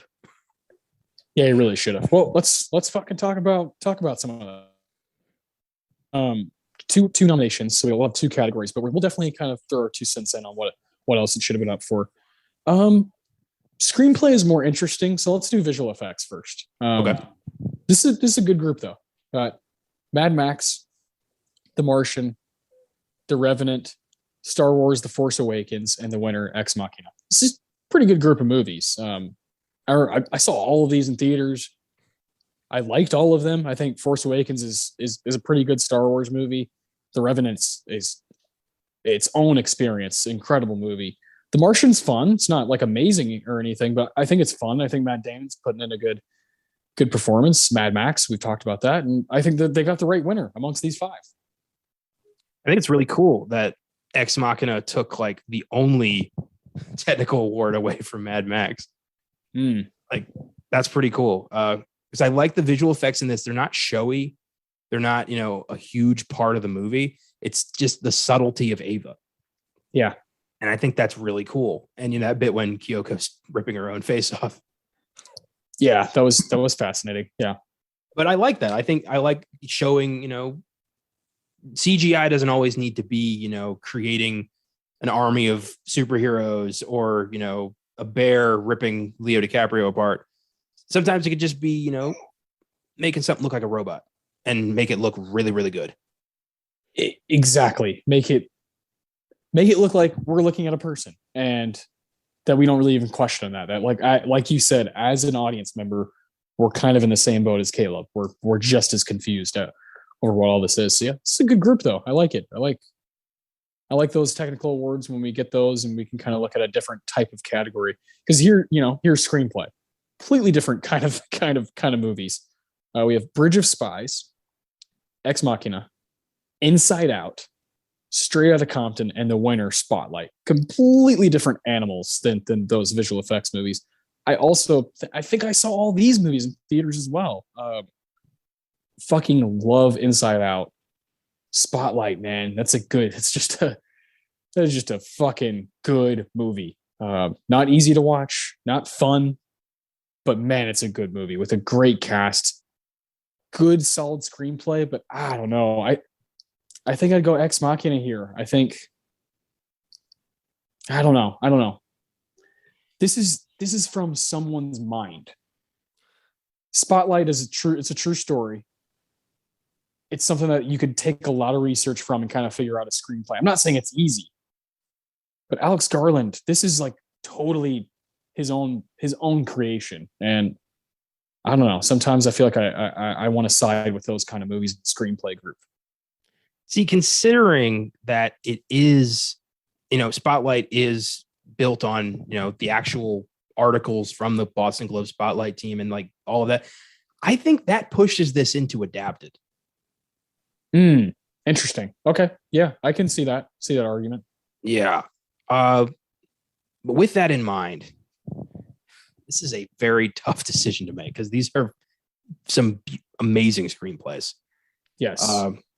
Ex Machina has a epic story. It's self-contained. It's really just, pinballing between these three characters.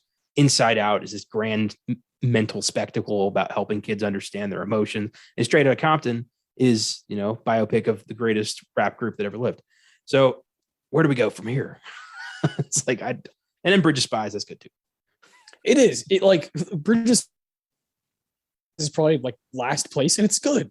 It's a good screenplay in my opinion. Yeah. Shit, I was leaning towards Inside Out before we started here, but the more we've been talking about Ex Machina, I think I'm going to go Ex Machina as well. It is a amazing, just under 2 hour story here that just works so well. Yeah, it's got my vote. I mean, yeah, you know me, I'm obsessed with Inside Out. Just can't believe what that movie's doing to teach kids about what's going on in their mind. It's really cool, and a movie I think about all the time. But yeah, I don't know. There's something about this is a singular vision from a guy who's just pretty much mastered that craft. I really think it'd be cool if he could fucking win. I want him to get more acclaim, more accolades. He's that kind of a guy. So, but it's a good group. The adapted group is good. Big Short 1, Brooklyn, great movie. Carol, great movie. The Martian, Room. It's like here for fucking stories. Let's go. Yeah, it was. The Big Short. I thought it was too jargony when I saw it. I was I don't know. I'm not an economics major. I don't know the finer details of this shit. So I felt it was hard for me to kind of get invested. But another film I think is worth checking out again on my part. Maybe I'll get it this time. You never know. Yeah, I like it, but I agree with you. I do think it's a bit, and like the little side shots over to like Margot Robbie in a bathtub things too is like, okay, like come on. Adam McKay does that shit though, where it's just kind of like almost cringy. Like that's happened in all of his movies for me. I love Vice, but there's also a few moments in that. There's certainly a few moments in Don't Look Up that I'm like, what the fuck is going on here? But it's kind of his style. He's kind of, you take the good, the bad with the good, especially with McKay. Now, Ex Machina. What else? Obviously, Oscar Isaac should have been up for Best Supporting Actor. Yep. I would probably take out. Oof. Okay, this is tougher than I thought. We have Christian Bale for The Big Short, Tom Hardy for The Revenant. No fucking way. Mark Ruffalo for Spotlight, Sylvester Stallone for Creed, and Mark Rylance the winner for Bridge of Spies. Man, that is a murderer's row. I'm taking out Mark Rylance. For me, it's Rylance or I hate saying this, but Rylance or Bale. Yeah. Tom Hardy, no way. Like, no way. To me, Tom Hardy's the only one who rivals Oscar Isaac because I think Oscar Isaac should win this. Stallone's great in Creed. He's great. Ruffalo is like screaming half the time. He's like, we can't let him get away with this. He's just going. He's like the textbook supporting actor nomination. where he's just fucking going for it in that movie. So I don't want to take that away from him either, but this is a good group. It is a good group, but it could have been better with Oscar Isaac, because Mark Rylance, I think, is good, but it's such a subtle performance and kind of dull for me that I just don't. I don't think it deserved gold. That's for damn sure. Maybe a nomination, but not the win. Yeah, like I think Mark Rylance, we've seen him give us more. You know, we've seen the guy. He's got serious chops. So no degrading him at all. He's amazing. But yeah, I think I'm with you. I think Bridge of Spies got a little bit too much love. I like that movie, but I don't love it. You know, I think it's good, but not great. The Academy watched their 15-minute clip. They saw the Coen brothers. They saw Steven Spielberg, and they're like, "Yeah, sure, okay." So, yeah. Oh, man, yeah. You just and I don't know where you're at with the Danish girl, but Alicia is better as Ava than she is as Gerda Wegener from the Danish Girl. Like, that movie's so forgettable, so goddamn boring. Ex Machina is a way better movie, and she's better in it. I agree with you that she is better in Ex Machina, and Ex Machina is a better movie, but I actually really like the Danish Girl. I got drawn into that. It made me cry. I was very into that movie. Really? Yeah. I saw it in theaters, and I maybe I need to see it again. I've only seen it the one time, and I like almost fell asleep. I was like, maybe because I was at a mall in Houston. I used to go to this theater because they had kind of cheap tickets during the day, and so I would go see movies all the time. I was living by myself, so I'd go see movies all the time, and I was the only one in the theater. That happened a lot. I remember I saw Swiss Army Man by myself in that theater. I saw A Bigger Splash, which is one of my favorite Ralph Fiennes performances in that theater. I saw a lot of movies by myself. And The Danish Girl is one where I was like, I need these cheese sticks to keep me awake. Because I'm losing my mind. You're a way bigger Eddie Redmayne fan than I am. I'm not like a huge fan of his. So that could be it. Slow your roll there. Okay. So I don't like him. Eddie Redmayne, I loved him as Stephen Hawking in The Theory of Everything. I thought he was great in The Danish Girl. That's kind of it. Like, I thought you went to, maybe I was talking to somebody else. I thought you went to bat for him in Trial of Chicago 7. Oh yeah, and that one too. Yeah. He's not doing it for me in that one. Yeah. You and so much of other like society is trying to get me to change my mind on that movie. It's never gonna happen. I really like that movie. It's fine. Yeah. I thought Mark Rylance was way better in that. Okay, agreed. I think Rylance, is probably my favorite actor in that movie. Favorite performance. I don't know. This is a cool group though. The supporting actress, Jennifer Jason Leigh in The Hateful Eight. Fuck yeah. Rooney Mara and Carol, classic Oscar performance. Rachel McAdams in Spotlight, she's very good. Kate Winslet and Steve Jobs, underrated movie. Love Steve Jobs. So this is a good group. Yeah, I think you give Vikander the win. I think you just change the movie. Totally fine with me. No problem with that. Although Jennifer Jason Leigh in Hateful Eight would be such a cool win. She's doing stuff that like we've never seen before. You know, she's just so crazy and unhinged in that movie. Yeah, I'm also obviously a big fan of Tarantino and his work. So love that movie. All right. So I also think it should have been up for Best Picture, Ex Machina. Yeah, I'll give you that. I would take out The Martian or Bridge of Spies or The Big Short. It's better than all of those. Let's take a gander here. Because Spotlight, I probably like Ex Machina better than Spotlight, but I mean, Spotlight is a movie. That is like a classic Best Picture winning. You need to see this movie this is like a movie where you need to see the bad side of human beings and the good side of human beings, where there's people who are trying to stop the bad. I think those movies are important. And I mean, the cast is amazing. It's just like riddled with all these awesome actors. Brooklyn, I love Brooklyn. I think that's such a sweet, tough, all the emotions kind of movie with some amazing performances. Mad Max, we've talked about that one. The Revenant is so good. And I like Room. Room's pretty good. Room is a movie I enjoyed, but I'm never watching again. That is one of the most emotionally draining films I've seen in a long time. Yeah, that's totally fair. It's not an easy one. I would take out The Big Short. I get why it's here. It's, Adam McKay's. I've enjoyed seeing his transition from raunchy comedies to social issue dramas. Yeah. And it's cool. You can kind of chart them. Like there's like a metamorphosis, like the fucking Animorphs book. It's like it's morphing in real time from like Step Brothers, The Other Guys, The Big Short, Vice, Don't Look Up. It's so weird. He's like, in case you were wondering, I'm liberal. Yeah. Yeah. I don't like Republicans. No way. Who'd have thought? But I got into like an argument with a coworker about Don't Look Up. I was saying like, it's a fine movie. I just don't really get who the audience is, because people who see Adam McKay movies are like, yeah, we get it. Like, we're fans of your movies.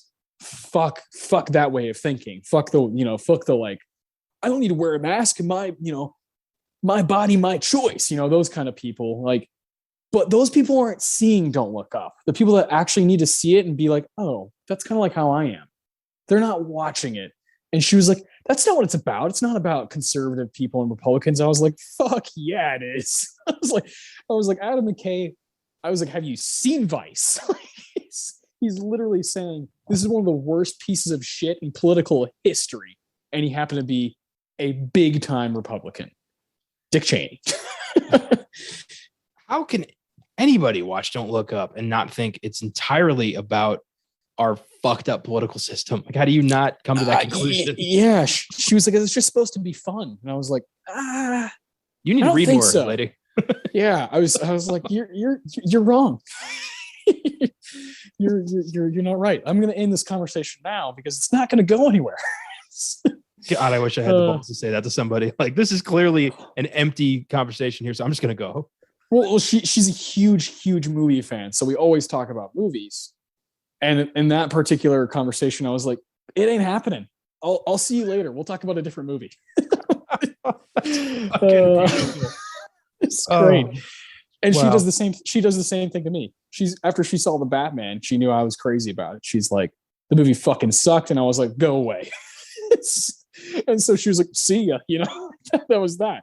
That's how it goes. What is getting lost in translation with these movies? Like, to her, it's like there's a crucial step in understanding certain films that she's just not registering.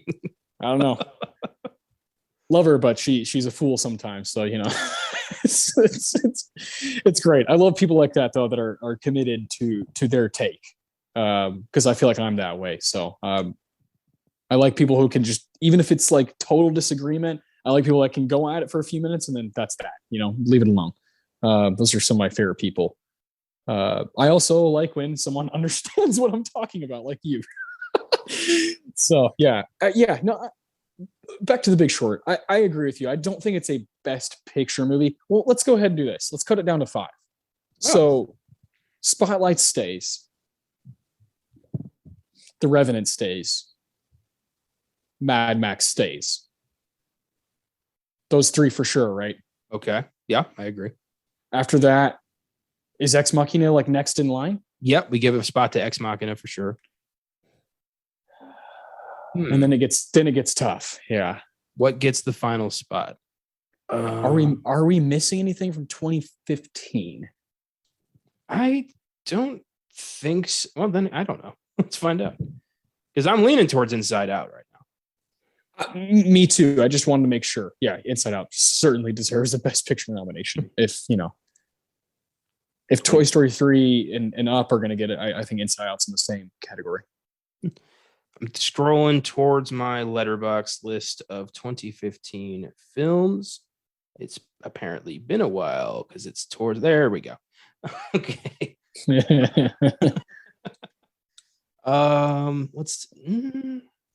Nothing here's jumping out for a Best Picture nomination. Maybe The Lobster. Ooh, good call. I love The Lobster. That is a weird motherfucking movie, though. Or Sicario. Oh, there you go. Sicario is a bloody good movie. Sicario is great. Sicario was up for something. Yeah, I was up for, I think, sound editing. Yeah, that sounds right. There's also The Witch, if we want to Oh. get really creative with it. Okay, well then, shit. This is actually a harder year than I thought. Okay, so you just named The Witch, Sicario, and The Lobster. Christ. I mean, if it's my 5, those would probably be in there. And I mean, I would have to make a really hard cut. I mean, I love The Revenant, but like, I think I like all those movies more. I don't know. That's tough. That is really tough. I think The Lobster, didn't that score a screenplay nom at the next awards? Like a year later? Yeah. That sounds about right. It's a Yorgos Lanthimos movie. Those always have to wait forever because they come out at different times. Yeah. I didn't see The Lobster in theaters until 2016. Like March or April of 2016. I do think it's a little funny that like foreign films have to wait forever in customs. Yeah. Just back of the line. Yeah. Okay, Sicario is the one that jumps out to me the most, though. The Witch obviously is like right up our alley, and I love it to death. But I think Sicario is the one that would like say I'm in the top 5 from the year. Sicario, Ex Machina, Revenant, Spotlight, and Mad Max. Oh man, that's a great 5. Does Spotlight still win? Fuck. That's so hard. The other movies are like dark as fuck and like, you know, kind of, Spotlight is too, but it's, you know, it's like very real life. Mad Max. Like, let's just have some fun. Sicario is so scary. Oh Jesus. I think it's funny that in this 5, Mad Max is the bright spot. Yeah, it's like 2007. It's like No Country, There Will Be Blood, Atonement. Just fucking sad fucking movies. That would be a great 5. Yeah, and The Revenant's hard. Did you know that Emmanuel Lubezki is the only cinematographer to win 3 years in a row? He won for Gravity, Birdman, and The Revenant. And The Revenant is like, I remember seeing it in theaters, and I didn't quite know about, you know, I didn't really know who Emmanuel was. I didn't know much about Iñárritu and what these guys were capable of, you know. I just remember thinking in the theater, this fucker's showing off. This movie looks so goddamn cool. He's showing off. Whoever's behind the camera is clearly like a total baller. Like he's completely on top of his game. And sure enough, so The Revenant, I've always kind of had a spot for in my heart just because it moves so well and looks so amazing. It would be hard to kind of like take away that from the Best Picture group. But same with Spotlight, same with Mad Max, Sicario, and Ex Machina. That would be such a cool Best Picture showdown for us to do. It would. I get why Spotlight wins because, you know, it's socially relevant. It's a very important story, and it's a well-written, well-done film. But I feel like The Revenant is a game changer, and I want game changers to take Best Picture. I want films that I'm going to think about forever to be Best Picture. And I feel like The Revenant is one of those films. I like that. I don't think you can go wrong with any of those. I think if Mad Max won, it'd be like, fuck yeah, the coolest, funnest movie of the year won. Yeah. What's the Marvel movie from that year? 2015 is Ant-Man and Avengers Age of Ultron.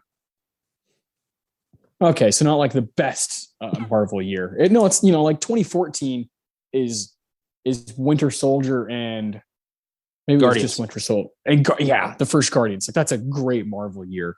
Yeah. 2018 is Infinity War and Black Panther. Like, holy cock. And Ant-Man and the Wasp. They had 3 that year. Okay, yeah. See, yeah, like they've had years where they're just like, holy shit.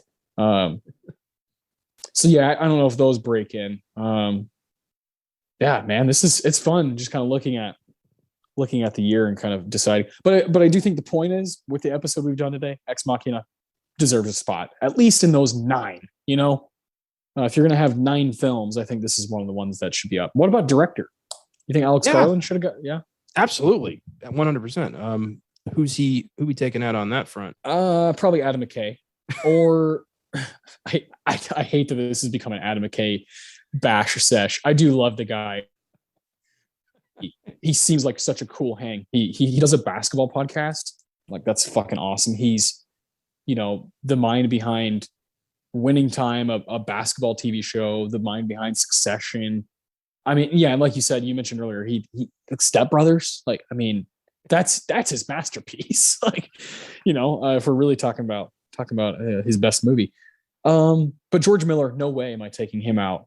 No way am I taking Tom McCarthy out. So it's either Lenny Abrahamson or Adam McKay. Directing Room, making that movie work in such small confines. I think he deserves recognition for that. So I am going to take Adam McKay out here.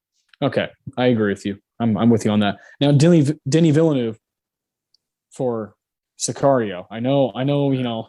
If we're taking two out, sorry, Lenny, you got to go.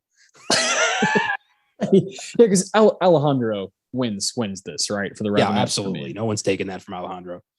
The beginning of that movie, when you're just in battle and there's like spears flying at you in the camera, I'm like, what is this? I didn't know film could go here. I didn't know it could look this good. It's like somebody found an alien spacecraft and in there was footage filmed from 1750. God, somehow. Fucking A, man.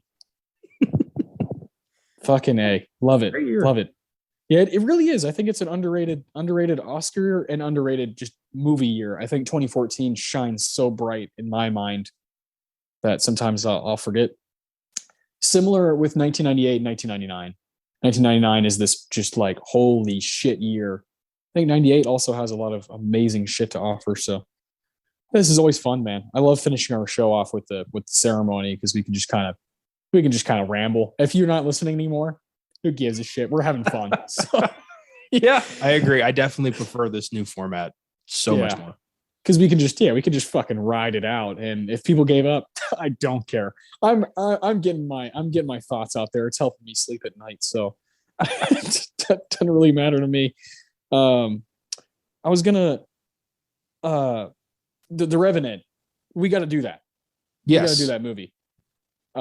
Clearly we're both impacted by it greatly, and it's Leo's win. So I think it'd be really cool to do that. And what, like a Leo top 5? I mean, is that a thing? Is that a thing we could do? That is 100% a thing we could do. Yeah.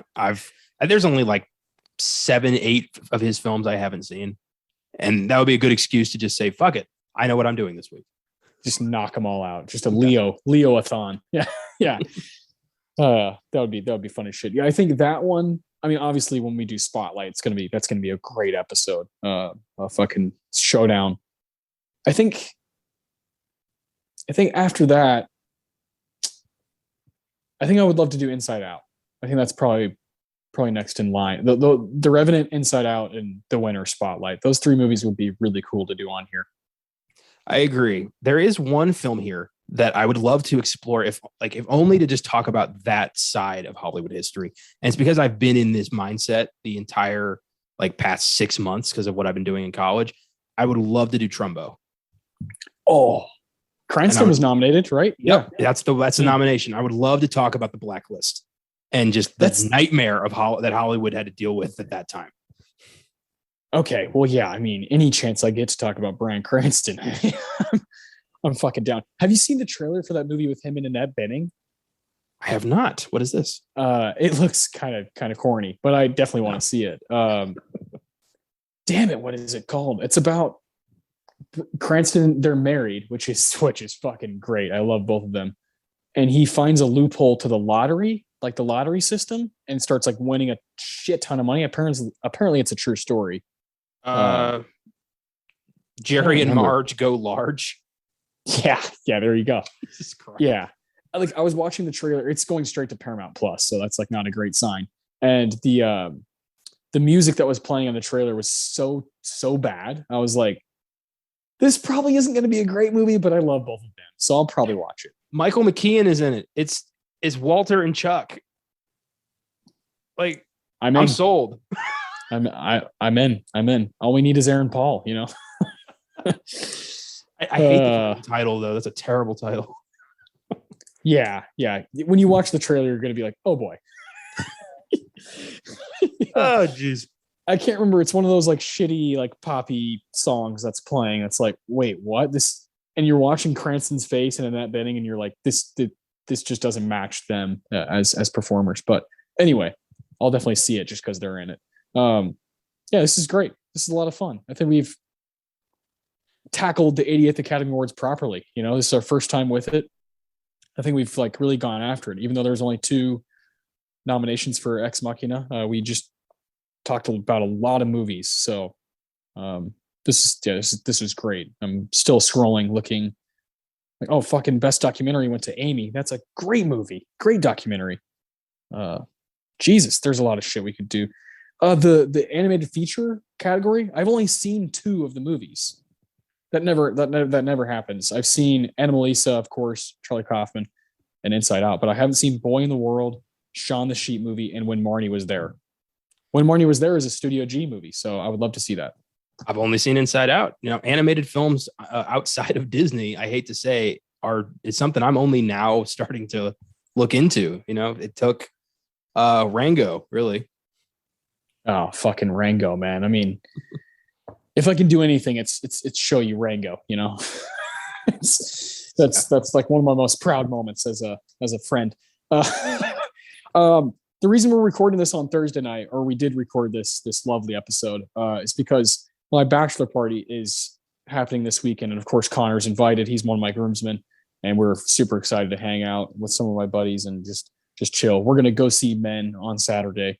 So if you're listening to this on Sunday, we'll have already seen it. And again, tomorrow on Sneak Preview, there will be an episode discussing Men, and probably dropping some information, some future stuff about Sneak Preview. So that'll be cool.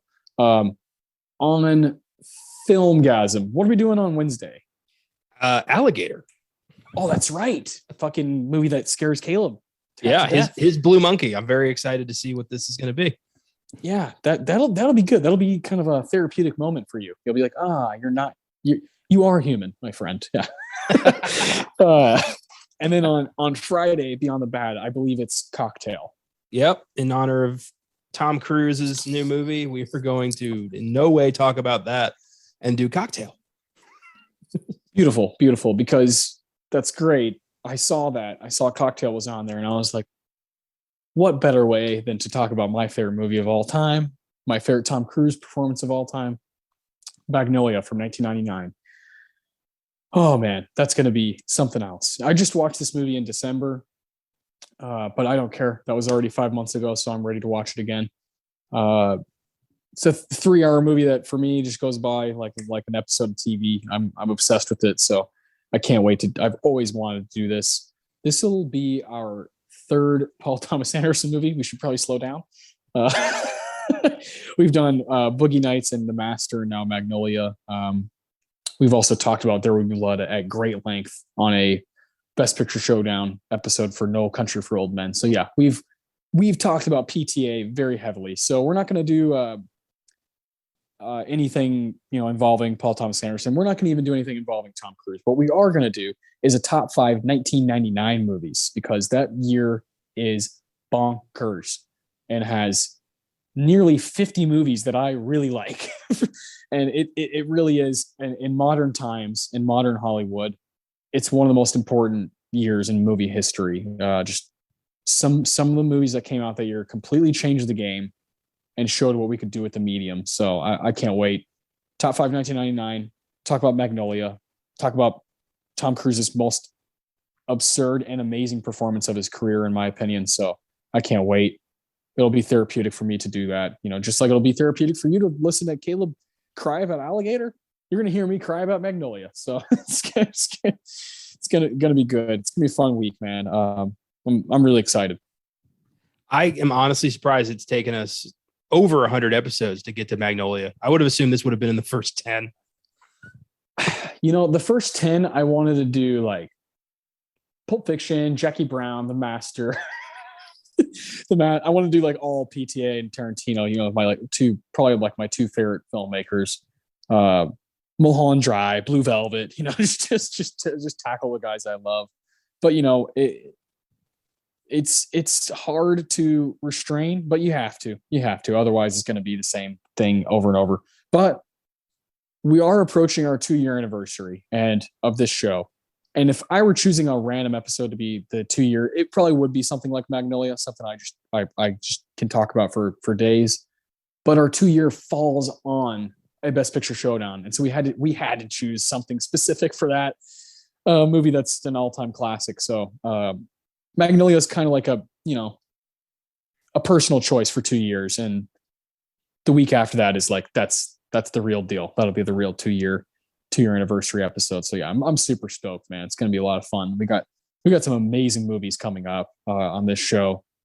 Just some shit that you and I have been planning. I've been talking about since we started the show. So can't wait. Follow us on Twitter, Instagram, add us on Facebook, shit like that, at Filmgazm. Check out our reviews. Our good buddy Josh, who hasn't been on the show for a while because he's overseas and doing stuff that we're not allowed to talk about. He's got a bunch of new reviews up. It's really cool to read his reviews because he gets fucking into it, and he really pours his heart out into each review. So check those out. Got new articles up here and there, and we're just kind of having fun. So stick with us. We're going into summer right now. So summer mode for our team means it's going to get even crazier. We're going to get even more passionate about this stuff because summer is for movies.